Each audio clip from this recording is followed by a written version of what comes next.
The emergency frequency had not been used in 400 years. Not since the Vorkai extinction event. Not since the Pale Swarm devoured 3 star systems in 11 days, and the Galactic Compact had huddled together in collective terror, praying something, anything, would stop the advance.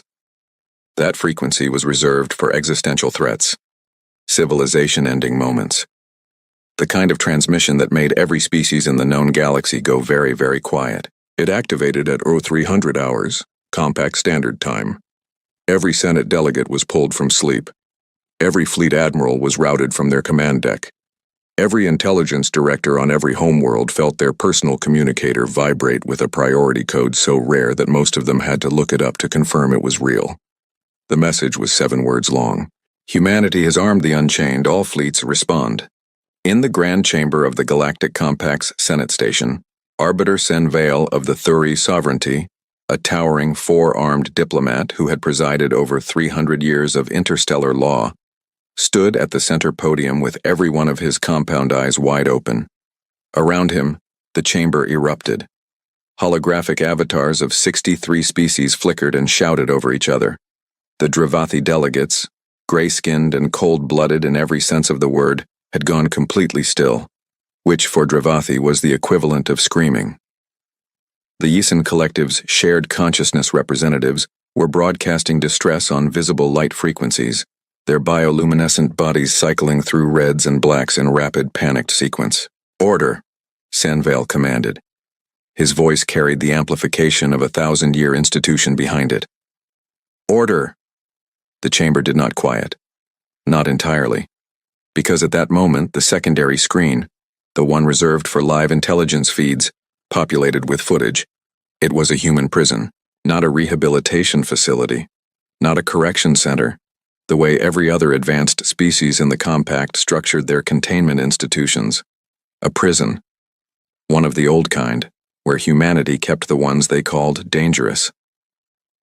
The footage was clearly captured by a Compact observation drone, standard gray market surveillance, the kind intelligence agencies pretended not to use. It showed a facility the humans called Black Site Kessler, a maximum security installation on a frozen moon in the outer ring of the Sol Protectorate. The gates were open, and the humans walking out were not unarmed. They carried weapons, not standard-issue military hardware, something else. Something that made the Dravathi analyst in the 3rd row stand up so fast he knocked over his translator terminal.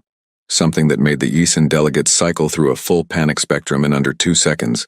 The weapons were compact grade, not human-manufactured approximations, not reverse-engineered copies, genuine, authenticated Galactic Compact military ordnance, the kind that required a Senate resolution to transfer between member species, the kind that 3 separate treaties explicitly forbade giving to non-military personnel, the kind that no species was supposed to have without a decade of background checks, psychological evaluations, loyalty assessments, and a 600-page application filed in triplicate.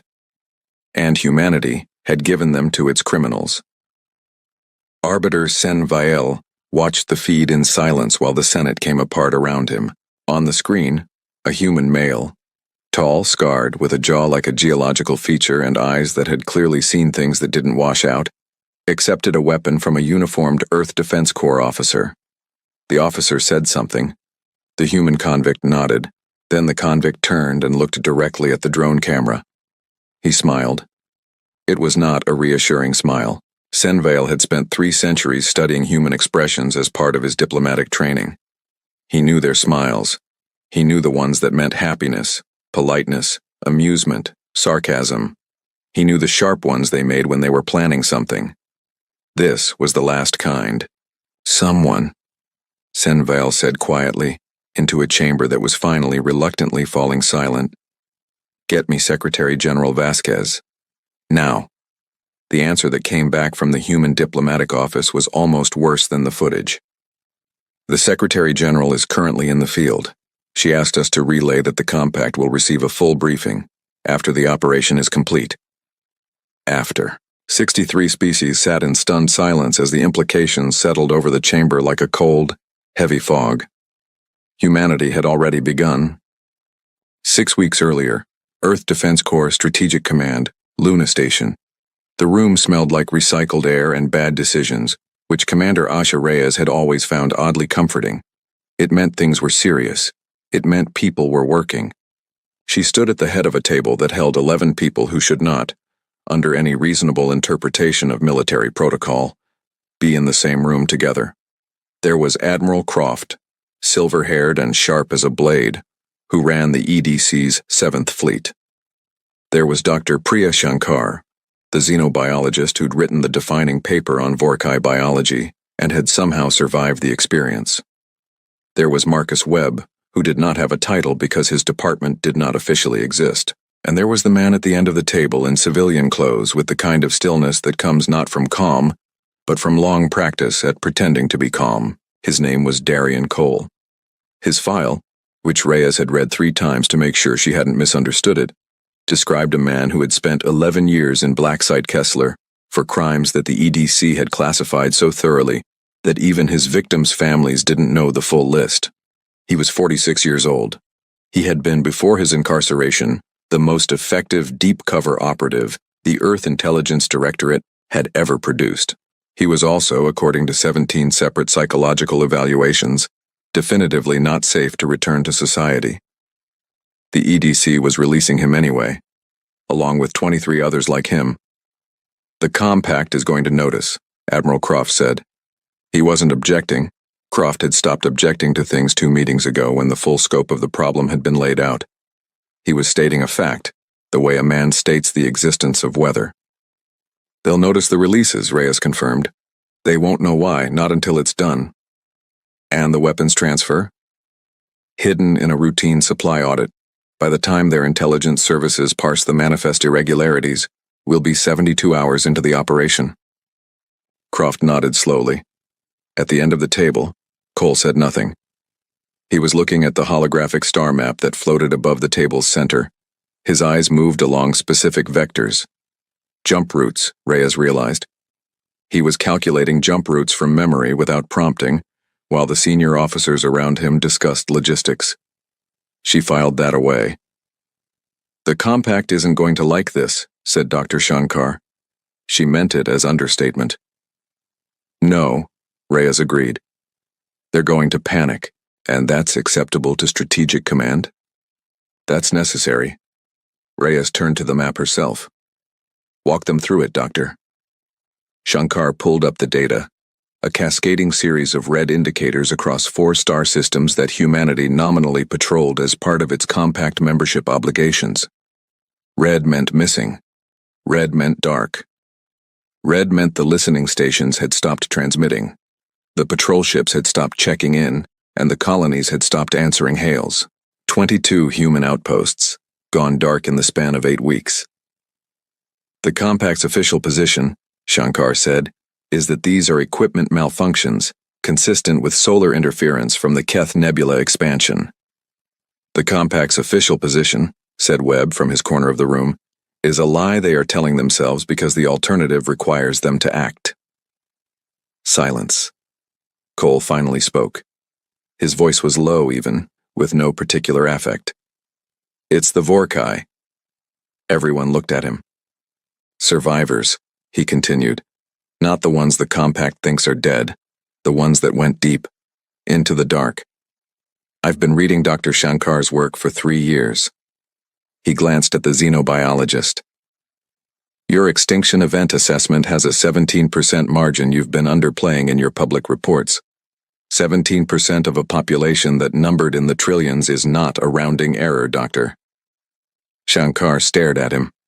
How did you access classified supplemental data from inside Kessler? Cole smiled. It was the same smile, the planning kind. That's not important right now. What was important, what Reyes laid out over the next 40 minutes with the help of every piece of intelligence the Directorate had quietly assembled without informing their Compact partners, was this.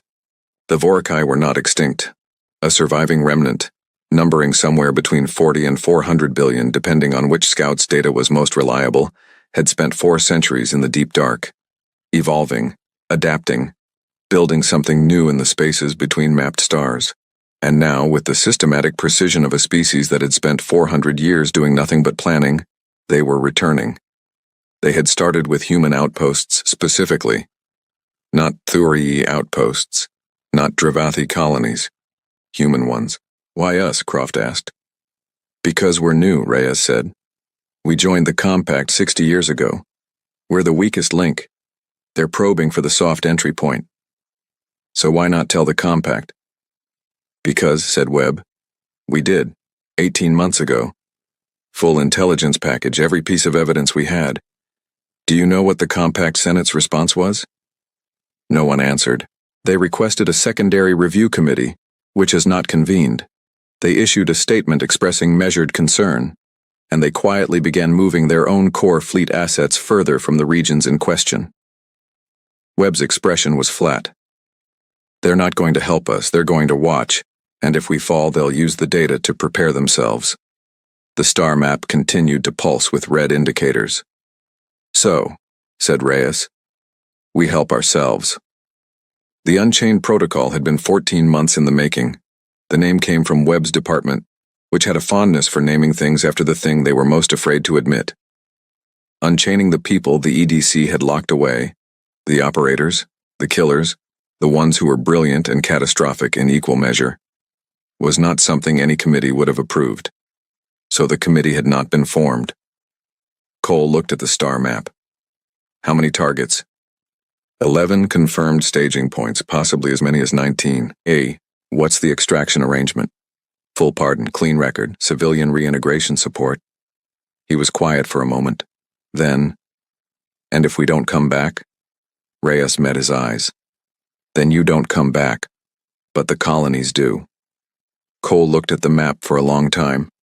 Then he looked at the other names on the release manifest, names he recognized, people he had worked with in lives that felt like they belonged to other people. You picked the right ones, he said. I know, said Reyes. That's why I picked you first.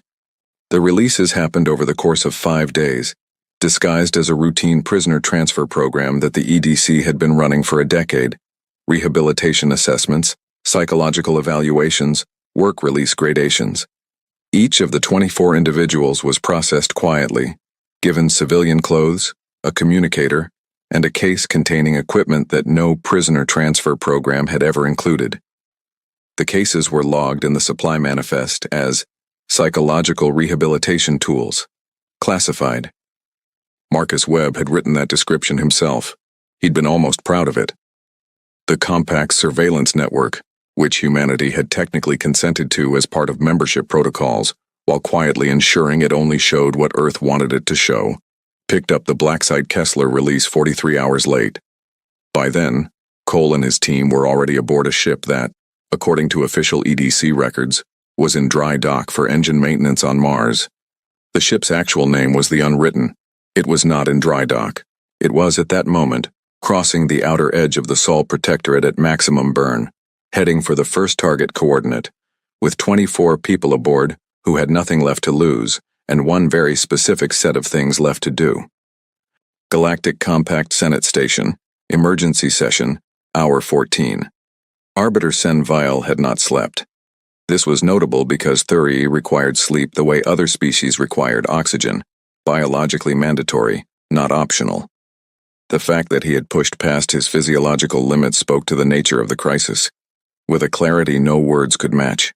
He sat at the center of a working group that had been hastily assembled from the Senate's Security and Intelligence Committee, a body that normally moved with the geological pace of a multi-species bureaucracy, and now found itself scrambling to catch up with a unilateral human action that had, in 14 hours, produced no casualties, no incidents, and absolutely no explanation. That last part was, somehow, the most alarming.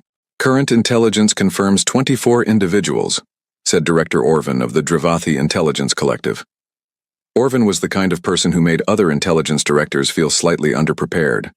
She had 17 separate surveillance networks operating in human space, and had still learned about the releases 43 hours late, which she appeared to find personally offensive. All previously incarcerated in maximum security facilities, all carrying EDC-issued weapons, all currently unaccounted for, repeated Delegate Mishan of the Yesen Collective, her bioluminescent pattern cycling through a low, anxious amber. You mean you've lost them? I mean they are not where our surveillance infrastructure expects them to be, which is functionally the same thing, yes? And Earth is providing no information? Earth is providing a great deal of information, said Senviel tiredly. It is simply not the information we want. Secretary General Vasquez has confirmed that this is an authorized EDC operation. She has confirmed that it does not constitute an act of aggression toward any compact member. She has confirmed that a full briefing will be provided when, and I will quote her exactly, operational security no longer requires information containment. The Dravathi delegate made a sound that was their equivalent of a sigh. She's running an operation in our space and she won't tell us what it is. She's running an operation in human space, Senviel corrected, with a precision that he used not to defend humanity but because accuracy was his professional religion. All confirmed movement so far has been within the Sol Protectorate's boundary. They have not, yet, crossed into shared patrol territory. Yet, said Delegate Orvin. Yet, Senviel agreed. The chamber was quiet in the way that large rooms get quiet when everyone in them is thinking the same uncomfortable thought, and no one wants to be the first to say it. Finally, a delegate from the Keth Communion, small, ancient, with the deliberate voice of something that had been watching civilizations rise and fall for longer than humanity had written language, spoke. Has it occurred to this committee, Ambassador Tethra said softly, that we may be panicking over something we do not understand? And that our panic may be precisely what humanity expected? Silence. They knew we would surveil the releases, Tethra continued. They knew we would detect the weapons. They knew we would convene this session. His pale eyes moved slowly around the room. What if that was the plan? The unwritten, deep space, Keth Nebula boundary. The ship was dark by design. Not dark as in unlighted, dark as in electronically silent, running on a power profile so minimal that it registered to long-range sensors as debris.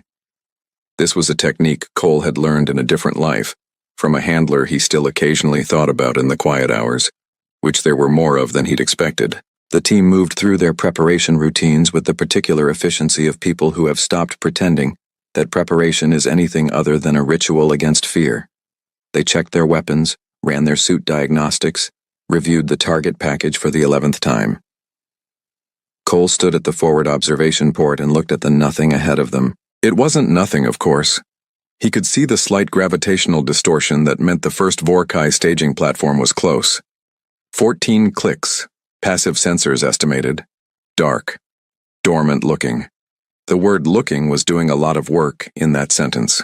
Behind him, a woman named Sarah Vance, who had spent 9 years in a Dravathi Partnership joint detention facility for crimes that involved, depending on which account you read, either corporate espionage or the complete economic destabilization of 3 planetary governments, reviewed the schematics one more time. They'll have biological sentinels, she said. Not a question. Shankar's models say the outer perimeter is spore-based, passive, reacts to heat signatures. So we run cold. So we run very cold. Vance looked at the thermal dampening layered into her suit. I hate running cold. You're very good at it. I know, I still hate it. This was, Cole reflected, the nature of the people on this ship. They were good at things they hated. They had spent years becoming excellent at the specific skills that decent society found most uncomfortable. Infiltration, disruption, violence used with surgical economy. The willingness to go into dark places and do dark things, so that the dark things didn't come out. Locking them away hadn't made those skills disappear. It had just meant that when the dark things came anyway, the people who could handle them were behind bars. 4 minutes, called the pilot, a former smuggler named Brix, who had excellent instincts and genuinely no fear of anything, which Reyes had apparently identified as an asset, and Cole chose not to think about too hard. Cole turned from the port. 23 people looked at him. He didn't give a speech. Speeches were for situations where people needed to be persuaded. These people had already decided. He just nodded. They moved. The first platform fell in 47 minutes. It was not a clean operation. Clean operations were what happened when the enemy was cooperative, which the Vorkai decidedly were not. 2 team members took injuries in the first engagement. Reyes had anticipated this, had factored it into her casualty models, had made the cold calculation that the mission succeeded with a 15% casualty rate, and that was acceptable. It was the kind of math that commanding officers carried quietly and never said out loud. What the intelligence hadn't fully prepared them for was the scale of what they found inside. The platform was larger than exterior scans had suggested, much larger. Its external profile was designed to read as debris, a floating mass of salvaged material, visually indistinct from the surrounding nebula. Inside it was structured, purposeful, and horrifyingly operational. Cole stood in a chamber that Shankar would have given significant portions of herself to see, looking at evidence that the Vorkai extinction was not merely incomplete, but intentional. 400 years of preparation, 4 centuries of systematic growth, in the dark, in the silence, while the compact congratulated itself on having solved the Vorkai problem. On one wall, displayed in a visual format that required no translation, the Vorkai were nothing if not efficient, was a timetable. Human Colonies Phase 1, already in progress. Compact Outer Territories Phase 2, 6 weeks. Compact Core Systems Phase 3, 4 months. Cole photographed everything. He downloaded every data node his team could access. He sent the package to the unwritten transmitter in compressed burst. Not to Earth, not yet. To a relay station that would route it, with a time delay, to the Compact Senate's secure intelligence channel. Then he set the charges. Galactic Compact Senate Station. Hour 31. The data package arrived with no warning and no sender identification. It hit the Senate's secure intelligence channel with enough authentication markers to bypass the first 4 layers of filtering and land directly in Director Orvan's personal queue. She opened it, read it. Then she did something that no one in the chamber had seen a Dravathi intelligence director do in recorded history. She sat down heavily and put her face in her hands. "Director?" said Senvile. Orvan looked up. Her expression was not one she would have chosen to have witnessed. "We have a problem," she said. "A considerably larger problem than 24 humans with weapons." She transmitted the package to the chamber's main display. The timetable filled the screen. The silence that followed was the silence of 63 species simultaneously revising their understanding of their situation. "The humans knew," said Ambassador Tethra from his corner. He did not sound surprised. He sounded like someone watching a thing they had suspected arrive on schedule. "They knew," Senvile confirmed quietly, reading through the intelligence summaries. "They submitted this intelligence to the Senate 18 months ago. He paused. The next words required honesty of a kind that institutions found painful. "We did not act on it. We requested a secondary review," said Delegate Mishan in a very small voice. "We requested a secondary review," Senvale agreed, and in the interim humanity assembled its own response. The chamber was beginning to understand what it was looking at. Not an act of human recklessness, not a unilateral provocation. A response to a threat the Compact had acknowledged and then quietly set aside as too complicated, too expensive, too disruptive to address. Humanity had addressed it anyway. With 24 people no one else wanted. Over the next 11 hours the reports came in. Platform 1, destroyed. Human team successfully extracted, 2 wounded. Platform 3, destroyed. Human team extracted, 1 wounded. Platform 7, destroyed. Full extraction. Platform 2, initially thought destroyed, captured intact with Vorkai command infrastructure preserved and uploaded. This alone represented more actionable intelligence on the resurgent Vorkai threat than the entire Compact intelligence apparatus had produced in 400 years. Platform 9 was the hard one. The team that hit Platform 9 had encountered something the pre-mission intelligence hadn't anticipated. An active Vorkai military response, a rapid reaction force that had been stationed close by, waiting. The team lost their ship in the first exchange. They lost 3 people in the second. The 6 survivors, including Cole, fought for 19 hours inside a hostile installation, cut off from extraction, with Vorkai forces trying to reclaim what humanity was trying to hold. They held it. When the rescue ship, scrambled from a human patrol corvette that had been quietly positioned nearby, finally reached Platform 9, Cole was the last one out. He walked out carrying a wounded teammate and a hardened data drive containing the full Vorkai Phase 3 operational plan. He handed the drive to the rescue crew. Then he sat down on the deck and didn't speak for a long time. Galactic Compact Senate Station, Emergency Session, Hour 44. Secretary General Elena Vasquez arrived at the Senate chamber with the kind of energy that comes from 44 hours without sleep, a successful operation, and the complete absence of regret. She was 61 years old, short, and had the manner of someone who had decided a long time ago that she would rather be honest than liked. She had been humanity's senior diplomatic representative to the Galactic Compact for 9 years. In that time, she had attended thousands of sessions and had always been technically the junior partner in every room. She did not look like a junior partner today. "Madam Secretary General," said Arbiter Sen-Viel, with the careful courtesy of a man who understood that the power dynamics of this conversation had shifted significantly. "Thank you for appearing before the committee." "Of course," said Vasquez. She sat. She folded her hands. "You have questions." "We have many questions. I'll save you the first one." She pulled up the mission summary on the chamber's display. 11 Vorkai staging platforms, confirmed functional. 6 destroyed, 4 captured intact, and being processed for intelligence. 1, Platform 9, held under sustained combat conditions for 19 hours until extraction. She paused. "We lost 4 people. The Vorkai lost considerably more." The chamber was very quiet. "We submitted evidence of the Vorkai resurgence to this body 18 months ago," Vasquez continued. "We were asked to wait for a secondary review committee. The committee has not convened. In the interim, 22 of our outpost installations went dark. Our population in those systems, approximately 200,000 people, is currently unaccounted for." She let that land. "We could not wait any longer. We did not have the military assets to mount a conventional response.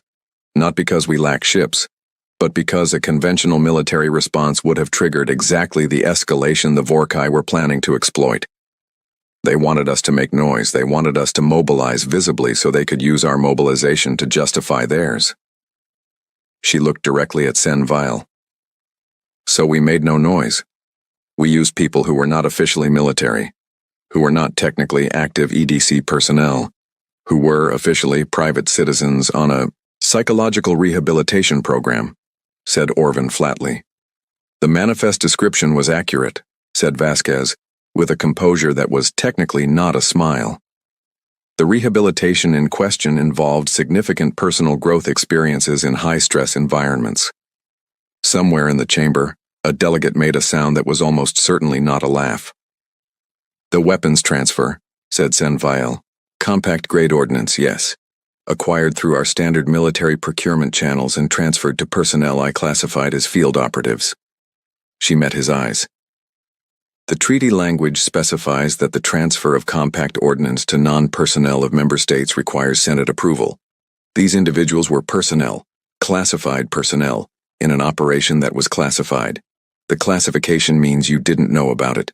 That doesn't make it illegal." Orvin looked at her for a long moment. "That is an incredibly narrow reading of the treaty." "I know," said Vasquez pleasantly. "We have very good lawyers." Blacksite Kessler. 4 weeks later. The facility was quiet in the way facilities get quiet when the thing that defined them has changed. Darian Cole sat in what had been the warden's office, which had been converted, temporarily, pending the formal processing of pardons and reintegration paperwork, into something that resembled a waiting room. It had a window. Through the window, the frozen moon's surface stretched flat and gray under a sky full of stars. He was looking at the stars when Commander Reyes came in. She sat across from him. She put a data pad on the table between them. The pad displayed a document, formal, sealed, bearing the crest of the Earth Defense Corps and the counter-signature of the Galactic Compact's Legal Review Office, which had taken 4 weeks to issue it under considerable pressure. "Full pardon," she said. For all of them. Clean record. The EDC is establishing a reintegration support structure. Housing, income, identity documents, the whole package. Cole looked at the pad. He didn't pick it up yet. How many of the colonies? He asked. 17 of the 22. Search and rescue pulled survivors from 17 installations, approximately 140,000 people. He was quiet. The other 5, she said gently. We're still looking. He nodded. He picked up the pad. He read through the document with the thoroughness of someone who had learned, through extensive experience, that the details of official documents were often where the things you needed to know were hiding. Then he signed it. What about the compact? He asked as he handed the pad back. Still processing. Reyes allowed herself a small expression that was approximately a smile. There's a lot of processing happening. The Senate has formed a Vorkai Resurgence Task Force, which has already done more in 3 weeks than the Secondary Review Committee was going to do in 3 years. Director Orvin has formally requested access to our intelligence methodology, which is a polite way of asking how we found what they missed. She paused. Arbiter Sen Vile sent a personal communication to Secretary General Vasquez. It was very formal and very thorough, and it essentially amounted to, "We owe you a significant apology, and we are not going to say so directly because it would set a precedent. But please know that we understand what you did and why you did it." High praise, said Cole. From the Thurii, genuinely, yes. Outside, a transport was warming its engines. The other 20 survivors, 20, minus the 4 who weren't coming home, were boarding, beginning the long process of becoming something other than what the world had decided they were. Cole stood. He picked up the one bag he'd been allowed to bring into the facility and had not been allowed to take out until today. It was lighter than he remembered. Things always were. The Vorkai, he said. This isn't over. No, Reyes agreed. It's not. The platforms we found are a fraction. Shankar's revised models suggest there are hundreds more in the deep dark, possibly thousands. So you'll need people who can go into the dark. Reyes looked at him carefully. The reintegration program is fully resourced. You don't have to... I know, Cole said. I'm not saying I have to. He looked at the stars through the window one more time. The ones that were just stars and the ones that were something else. I'm saying I can, and that's different. Reyes was quiet for a moment. There'll be a team briefing, she said finally. Voluntary. No obligations, no pressure, just information. When? 6 weeks. When the pardons are fully processed and everyone's had time to... I'll be there. He walked to the door. Stopped. Reyes, he said without turning around. The 4 we lost. Platform 9. Yes. Make sure the record reflects what they did, not what they were, what they did. Reyes looked at the signed pardon in her hands. Already done, she said quietly. He nodded. He walked out. Galactic Compact Senate Station. 6 weeks later, the Vorkai Resurgence Task Force held its first full session with all 63 member species represented. For the first time in 400 years, every chair in the chamber was filled, and every delegate was paying attention. Ambassador Tethra, the ancient voice from the Keth Communion, watched the proceedings from his usual corner with the patience of something very old. Beside him, a younger delegate from a newly admitted species, small, quick-eyed, not yet accustomed to the weight of the room, leaned over. I've been reading about the human operation, the young delegate whispered. The one they called the Unchained Protocol. Yes, said Tethra. I don't understand it. They armed their criminals, their most dangerous people their own society had deemed too destructive to be free. He paused. Why would any civilization do that? Tethra was quiet for a moment, watching Arbiter Sen Vale call the session to order, watching Director Orvin pull up intelligence that would have seemed impossible 6 months ago, watching the compact, finally, slowly, begin to move. Because, said Tethra, they understand something that the rest of us have spent centuries forgetting. What? The old ambassador looked at the star map that occupied the chamber's central display, the one that now showed the deep dark, not as empty space but as a territory to be understood, mapped, and contested, That the galaxy is not safe, he said, that it has never been safe, and that the qualities we lock away in peacetime, the ferocity, the ruthlessness, the willingness to go into dark places and do what needs to be done, are exactly the qualities that keep us alive when the dark comes back. He folded his hands. Every species builds its civilization on the assumption that it can choose which parts of itself to keep. The humans have simply never believed that assumption.